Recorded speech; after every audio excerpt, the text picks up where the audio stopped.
Here's another example of expected value. This is X number of iPhones sold in a day. So the possibilities are 0, 1, 2, 3, 4, and 5. And the number sold out of 100 days. So 3 out of 100 days we sold 0. 20 out of 100 days we sold 1. 50 was a big one. 50% of the days we sold 2. Okay, so then we can calculate our probabilities just by the number of days that we observed it divided by the total. So 3 divided by 100, 20 divided by 100. So you get the probabilities for each value of x. And then you can see the calculation down there. Given the above observations of the number of iPhones sold in a day out of 100 days, what is the expected number? Well, it's simply each value of x times its weight or probability, and you can use the sum product function.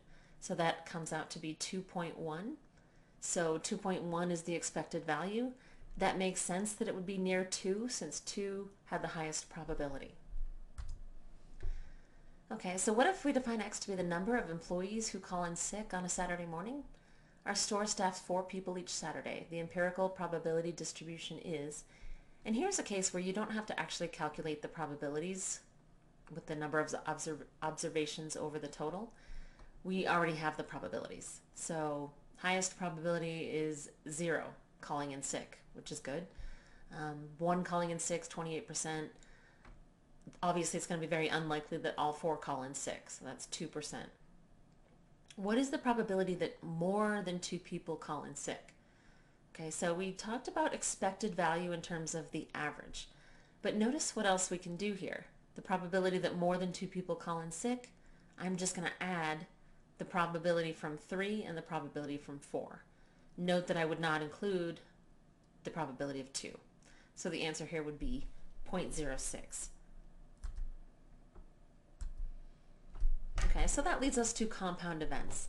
I'm able to calculate the probability of less than 5 customers coming in, probability of selling more than 2 TVs, probability of having fewer than 2 siblings. We're basically, which helps us a lot in business because sometimes we want to know just, what is the likelihood of having over 25 customers come in if we're not prepared for that. So let's look at another example. The following is the distribution of absent employees on any given day. Again, the probabilities are already given. They've already been calculated.